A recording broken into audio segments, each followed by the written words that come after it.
शं वरुणः शन्नो भवत्वर्यमा शन्न इन्द्रो बृहस्पतिः शन्नो विष्णुरुक्रमः ॐ शान्ति शान्ति शान्तिः।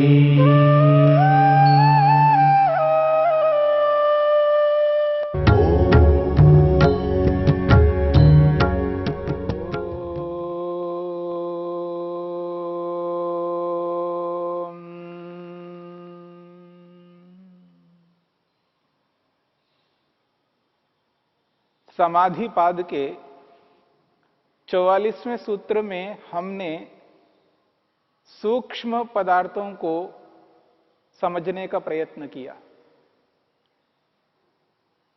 योगाभ्यासी समाधि लगाकर जिन तत्वों का दर्शन प्रत्यक्ष करता है, यानी साक्षात्कार करता है, वे जो साक्षात्कार करने योग्य पदार्थ हैं वो कैसे हैं? तो सूत्रकार ने, महर्षि पतंजलि ने स्पष्ट किया है, सूक्ष्म विषयम। सूक्ष्म विषय वो, इसलिए महर्षि पतंजलि ने सूत्र बनाया, एतया एव सविचारा निर्विचारा च सूक्ष्म विषया व्याख्याता। सूत्र में सूक्ष्म विषय कहा है, यानी सूक्ष्म पदार्थ, जिनको मन का विषय बना करके मन के माध्यम से उनका साक्षात्कार दर्शन करता है। 44वें सूत्र में सूक्ष्म विषय को लेकर के स्पष्ट किया है। 42वें और 43वें सूत्र में स्थूल विषय को लेकर के स्पष्ट किया है। यानी 4 प्रकार की समाधियों को लेकर के महर्षि पतंजलि ने यहां पर स्पष्ट किया है। सवितर्का समापत्ति, निर्वितर्का समापत्ति, सविचारा समापत्ति और निर्विचारा समापत्ति। 4 समापत्तियां, यानी 4 समाधियां, 4 प्रकार की समाधियां। 2 प्रकार की समाधियां जो स्थूल पदार्थों को लेकर के स्पष्ट की गई, जिसको सवितर्का और निर्वितर्का समापत्ति से कहा है, और 2 समाधियां यहां पर सूक्ष्म विषयों को लेकर के स्पष्ट किया है, सविचारा और निर्विचारा। तो सविचारा निर्विचारा समापत्तियों में जिन सूक्ष्म तत्वों को लेकर के चर्चा की है, उस सूक्ष्मता को, उस सूक्ष्म विषय को लेकर के 45वें सूत्र में चर्चा की जा रही है। ये जो सूक्ष्मता है, जिसको हम सूक्ष्म कहते हैं, आखिर ये जो सूक्ष्म है, ये है क्या? किसे सूक्ष्म कहते हैं? और ये जो सूक्ष्मता है, इस सूक्ष्मता की सीमा का क्या है? सीमा का अर्थ है परिधि, समाप्ति। इसके आगे और नहीं है, उसके आगे और नहीं है, वो अंतिम सीमा है। तो इस सूक्ष्मता की सीमा क्या है? और कौन सी वस्तु सूक्ष्म होती है? कौन सी वस्तु सूक्ष्म होती है और कौन सी वस्तु किससे सूक्ष्म होती है? बात को समझने का प्रयत्न करना है। सूक्ष्मता की सीमा क्या है? कौन सी वस्तु सूक्ष्म होती है? कौन सी वस्तु किससे सूक्ष्म होती है? कौन सी वस्तु किससे सूक्ष्म होती है? और एक बात, कौन सी वस्तु अधिक सूक्ष्म होती है? कौन सी वस्तु अधिक सूक्ष्म होती है? सूक्ष्मता की सीमा, सूक्ष्मता किसे कहते हैं,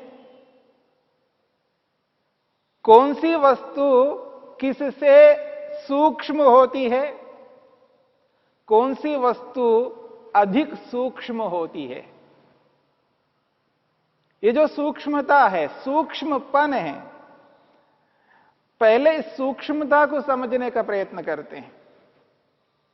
सूक्ष्म होता क्या है? महर्षि स्वामी दयानंद सरस्वती जी ने व्याकरण के ग्रंथों में एक उणादि कोश है, उसकी चर्चा करते हुए, उसकी व्याख्या करते हुए सूक्ष्म को समझाने का प्रयास किया। ये जो व्याकरण है, पाणिनीय व्याकरण है, महर्षि स्वामी दयानंद सरस्वती जी ने जहां वेदों का भाष्य किया, जहां वेद के सिद्धांतों को सत्यार्थ प्रकाश, ऋग्वेद आदि भाष्य, भूमिका, संस्कार विधि, पंचमहायज्ञ विधि, अलग अलग प्रकार के ग्रंथों की रचना करके व्याकरण में भी प्रवेश किया, व्याकरण के भी कुछ ग्रंथ बनाए। उन ग्रंथों में एक ग्रंथ है उणादि कोश। उणादि कोश की व्याख्या करते हुए महर्षि स्वामी दयानंद सरस्वती जी लिखते हैं, ये जो सूक्ष्म हम कहते हैं, सूक्ष्मता को सूक्ष्म क्यों कहते हैं, सूक्ष्मता को सूक्ष्मता क्यों कहते हैं? वो कहते हैं सूचयति। सूक्ष्म को समझाने के लिए वो लिखते हैं, उसकी परिभाषा करते हैं, उसका निर्वचन करते हैं। सूचयति पैशून्यम करोति इति सूक्ष्मम अत्यल्पम वा। महर्षि स्वामी दयानंद सरस्वती जी लिखते हैं, सूक्ष्मम इति किम, सूक्ष्म किसे कहते हैं, किसे सूक्ष्म कहना चाहिए? वो कहते हैं सूचयति पैशून्यम करोति इति सूक्ष्मम अत्यल्पम वा। सूक्ष्म को समझाया। सूचयति अर्थात पैशून्यम करोति। पैशून्यम कहते हैं न्यूनता को, कमी को। न्यूनता को बताने वाले को, न्यूनता को दिखाने वाले को सूक्ष्म कहते हैं। फिर कहा अत्यल्पम वा, थोड़े को भी सूक्ष्म कहते हैं। थोड़ा कहो, न्यूनता कहो, एक ही बात है। दृष्टिकोण भेद हो सकता है। वो कहते हैं सूचयति पैशून्यम करोति इति सूक्ष्मम अत्यल्पम वा। दो बातें कही यहां पर, एक पैशून्यम और एक अत्यल्पम। पैशून्यम को कहते हैं न्यूनता को, और अत्यल्पम को थोड़े को कहते हैं, बहुत थोड़े को। दोनों को एक ही अभिप्राय से देखा जाए, शब्दांतर होगा, अर्थ में अंतर नहीं होगा। दृष्टिकोण भेद है। वो कहते हैं थोड़ा, अत्यल्पम थोड़ा या न्यूनता, बहुत न्यून। न्यून और अल्प भाषा के अंदर भी इन शब्दों का प्रयोग करते हैं, न्यून और अल्प। न्यून बहुत ज्यादा प्रयोग करते हैं और अल्प संस्कृत के शब्दों में अधिक प्रयोग में आता है। हिंदी के शब्दों में न्यून शब्द का प्रयोग भी आता है। न्यून का मतलब कम, न्यून का अभिप्राय कम, और अल्प का अर्थ भी कम, थोड़ा। अब ये जो अल्प है, ये जो न्यून है, ये किस दृष्टि से न्यून है, किस दृष्टि से वो अल्प है? दो दृष्टियां हो सकती हैं यहां पर प्रसंग के अनुसार। एक है स्थान की दृष्टि से। स्थान की दृष्टि से, परिमाण की दृष्टि से न्यून है, अल्प है। स्थान कहते हैं जगह, स्थान। स्थान की दृष्टि से, जगह की दृष्टि से वो थोड़ा है, अल्प है, न्यून है, कम है। एक स्थान की दृष्टि से न्यूनता और अल्पता है, और एक ज्ञान की दृष्टि से, विवेक की दृष्टि से, जानकारी की दृष्टि से, नॉलेज की दृष्टि से अल्प है, थोड़ा है, न्यून है, कम है। ज्ञान की दृष्टि से, विवेक, नॉलेज की दृष्टि से भी ये अल्प, सूक्ष्म शब्द का प्रयोग होता है। सूक्ष्म शब्द दो अर्थों को बताने के लिए प्रयुक्त होता है। एक है स्थान की दृष्टि से, जगह की दृष्टि से सूक्ष्म शब्द का प्रयोग होता है, और एक सूक्ष्म शब्द का प्रयोग होता है ज्ञान की दृष्टि से, जानकारी की दृष्टि से भी सूक्ष्म शब्द का प्रयोग होता है। ये दो दृष्टियां हैं। और जब स्थान की दृष्टि से सूक्ष्म का प्रयोग किया जाता है, वहां पर परिमाण शब्द का प्रयोग होता है। परिमाण, इयत्ता, इतना। वो जो इतना है वो स्थान की दृष्टि से है, तो वहां परिमाण शब्द का प्रयोग होता है। आपने सुना होगा अल्प परिमाण, अणु परिमाण। ये जो अल्प है वो अणु शब्द के लिए आता है, अणु परिमाण। और दूसरा होता है महत परिमाण। सूक्ष्म परिमाण और महत परिमाण, स्थूल परिमाण। बड़ा, जैसे आकाश, आकाश का परिमाण क्या है? महत परिमाण है, वो बड़ा है, उससे बड़ा और कोई नहीं है। महत परिमाण है, परिमाण उसका। इयत्ता जो है, उसकी इयत्ता बहुत विशाल है। यह स्थान की दृष्टि से है। जिधर भी देखो उधर आकाश है। आकाश का जो परिमाण है वो महत परिमाण है, वो बहुत बड़ा है। अणु, एटम, अणु का जो परिमाण है वो सूक्ष्म परिमाण है, अल्प परिमाण है, बहुत थोड़ा सा है। उसका जो स्थान है बहुत सूक्ष्म है। अब देखिए, जब स्थान हम बोले बहुत सूक्ष्म स्थान है, बहुत थोड़ा है, अल्प है, न्यून है, तो यह स्थान की दृष्टि से हम लोग प्रयोग करते हैं। व्यवहार में स्थान की दृष्टि से सूक्ष्म का प्रयोग होता है, स्थूल का प्रयोग होता है। स्थूलता और सूक्ष्मता स्थान की दृष्टि से है, और ये जो सूक्ष्मता है ये ज्ञान की दृष्टि से भी प्रयोग में आता है। तो दो दृष्टियां हैं। महर्षि पतंजलि ने जिन तत्वों का दर्शन बताया है सविचारा निर्विचारा नामक समापत्तियों में, और वो जो तत्व हैं, वो जो पदार्थ हैं, वो कैसे हैं? सूक्ष्म हैं।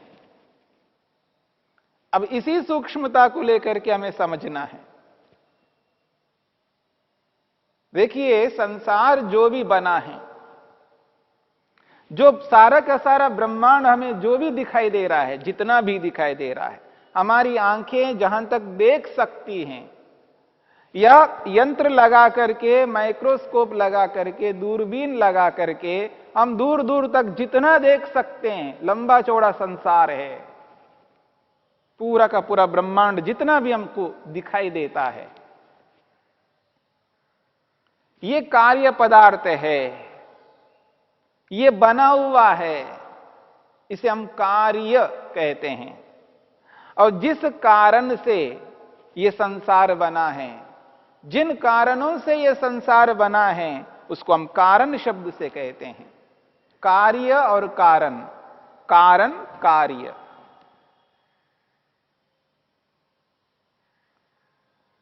तो ये जो कारण है और ये जो कार्य है, कार्य जो है स्थूल होता है और कारण सूक्ष्म होता है। कार्य जो है स्थूल होता है, कारण सूक्ष्म होता है। ये स्थूलता, ये सूक्ष्मता परिमाण की दृष्टि से, स्थान की दृष्टि से है। अब देखिए मिट्टी, मिट्टी जितना स्थान वो घेरती है, जितना स्थान लेती है, उससे अधिक स्थान घड़ा लेता है। मिट्टी जितना स्थान ग्रहण करती है, जितना स्थान को घेर लेती है, उससे अधिक स्थान में घड़ा होता है। कारण पदार्थ कम स्थान लेते हैं, कार्य पदार्थ अधिक स्थान लेते हैं। ये जो कपड़ा है, इस कपड़े का जो कारण रुई है, धागे हैं, जितने स्थानों पर धागे या रुई स्थान को ग्रहण करते हैं, उससे अधिक स्थान ये कपड़ा ग्रहण करता है। तो स्थूलता और सूक्ष्मता, कार्य और कारण, कार्य अधिक स्थान ग्रहण करता है और कारण कम स्थान ग्रहण करता है। इस दृष्टिकोण से स्थूलता और सूक्ष्मता है।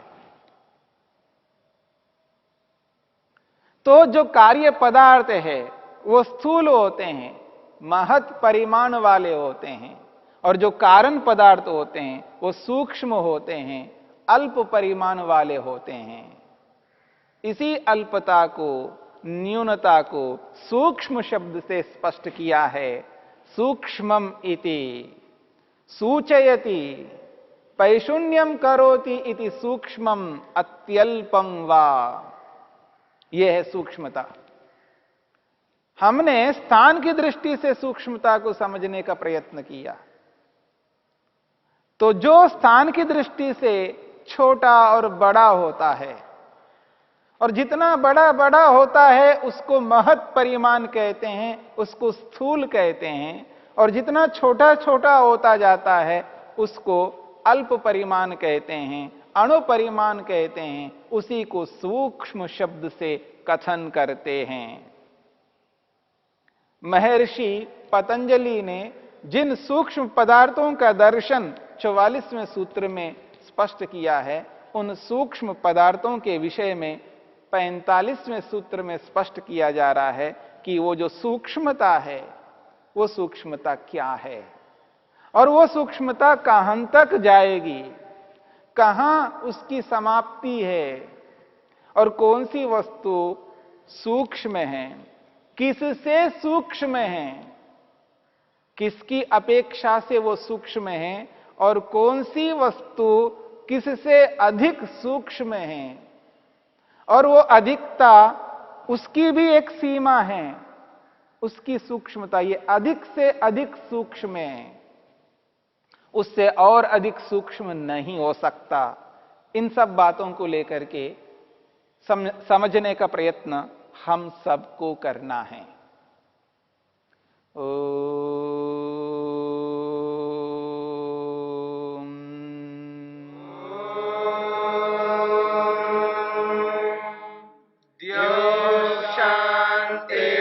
शांतिरंतरिक्षं शांति पृथिवी शांतिरापः शांतिरोषधयः शांतिः वनस्पतयः शांतिर्विश्वे देवा शांतिर्ब्रह्म शांति सर्वं शांति शांतिरेव शांति श्यामा